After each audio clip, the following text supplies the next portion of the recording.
Well, with us now is Dr. Ray Hebert, and he is the, excuse me, he runs the William Robinson III Institute for Religious Liberty at Thomas More University, and he's going to speak to us today about an upcoming lecture for the Institute on February the 24th. Dr. Hebert, thank you so much for being with us today. Hello, Father Jack. It's always a pleasure to be with you. Thank you very much. So it sounds like you have a very important speaker coming in here, Dr. Patrick Deneen, and he has an interesting title for his presentation called "The Problem with Religious Liberty." Now, who sees it as a problem, us or others? Others, he sort of, it's a kind of a takeoff from his book. His book that was New York Times bestseller and is been raved upon by many people was called "Why Liberalism Fail." So he kind of looks at both sides of liberalism. Part of his expertise is liberalism, conservatism, constitutionalism. And as he looks at the flaws, first of all, why, quote-unquote, liberalism was successful, and then how he feels that its failures came from its excesses as opposed to deficiencies, which is a very, very interesting perspective. But so anyway, he kind of looks at it, the faults of others as much as anything else. So in the midst of this discussion with this will be, he'll give his presentation on, again, his analysis of these different kind of political movements. And then after this, there's going to be responses, huh?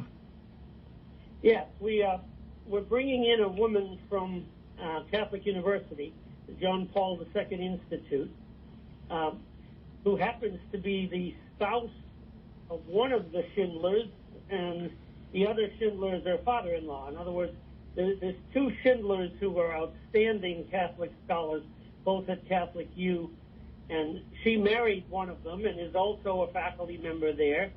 And she taught one of our theology faculty members from Thomas More.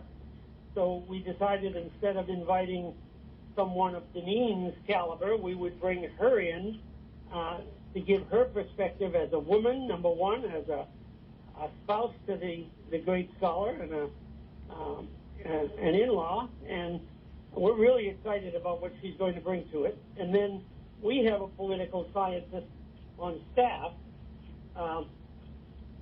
who will comment from his perspective. So we have a theologian and a political scientist, which are the two fields that Deneen describes himself as being, both theologian /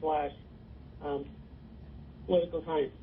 You know, I have to, this is a humorous comment, but knowing Dr. David Schindler, one of the things is he always used to tell us the story between Hugo Rahner and Karl Rahner, and when they would be at different places, people would ask, "Are you the brother of the great Rahner?" They would say, "No, he is."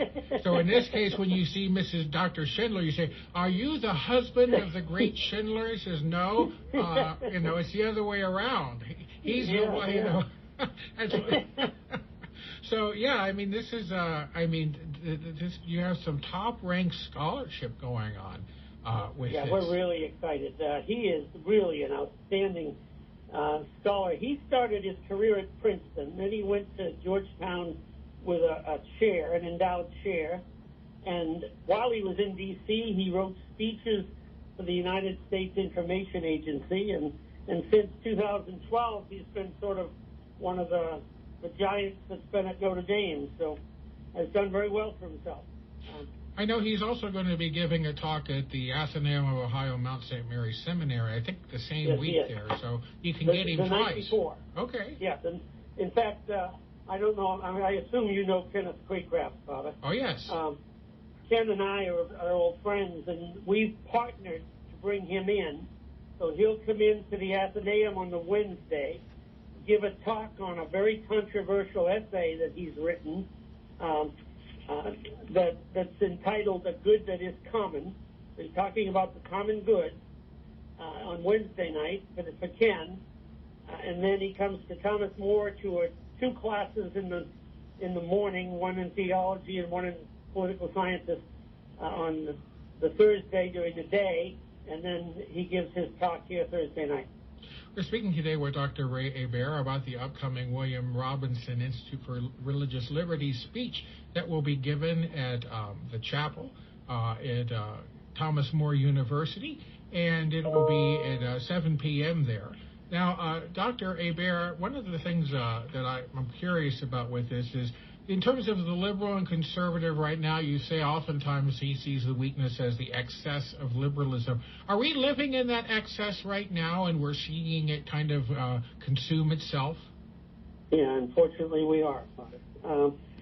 Part of what he talks about is how, on both sides, whether it's the right or the left, there is such a determination to follow whatever that path is, that people forget about what's in the middle, what's best for everyone, what's best for the country.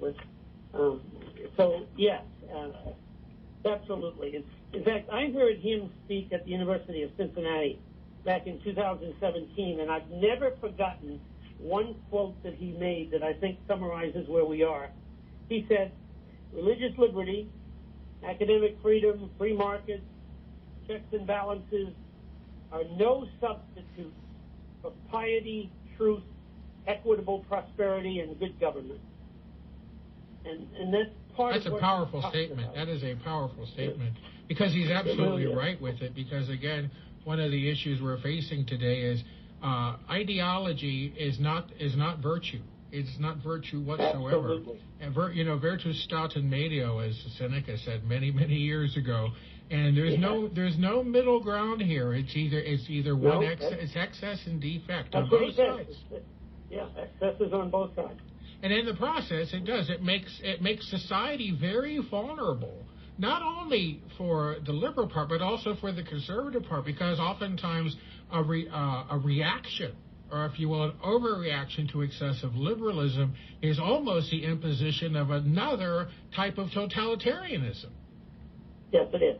And that's one of his greatest fears, is that what will end up will be an authoritarian kind of a result, which is what's most frightening of all.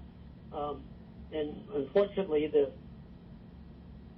previous president was, to some extent, being viewed by many in that direction. But, well, and there's also a prime minister just in the north of us who's doing exactly the same thing right now. Yes, absolutely. As I said, it's never good to be on the edges of something. You want to be in the middle. And unfortunately, the way the media works, because the media plays an important role, I think, in the promotion of ideology, because, division, chaos, confusion, that sells. That sells advertising time. That sells newspapers. Whereas the virtue of learning that balance, to them, they see it as boring. But we learn, especially from a true theology and a true political science, that living that balance is the most exciting part, because we're pulling from both sides. Now, Father, I don't know if you've seen his essay on the common good, but if you haven't, have Gail let me know, and I'll make sure I get you a copy of it. What's wonderful about it is the way he uses the Jesuit Jean Daniellou's work, Prayer as a Political Problem. Mm-hmm. And in speaking about common good, he refers consistently to the role of prayer, seeing in Daniellou's words a life of prayer as an absolutely human vocation. Absolutely, because one of the big principles I hold, and I tell people this all the time on the radio, a solid prayer life, an honest prayer life with God, will always lead you to the truth. If you're praying, you will always be able to discern the lies from the truth. I believe that with all my heart, and that is something that is. It sounds like that Dr. Deneen might agree with me in that. Absolutely, as do I. Well, we've been speaking today with Dr. Ray Hebert about the upcoming Institute for Religious Liberty Spring Lecture from Notre Dame Professor Patrick Deneen at the university's Mary Seat of Wisdom Chapel on February 24th at 7 p.m.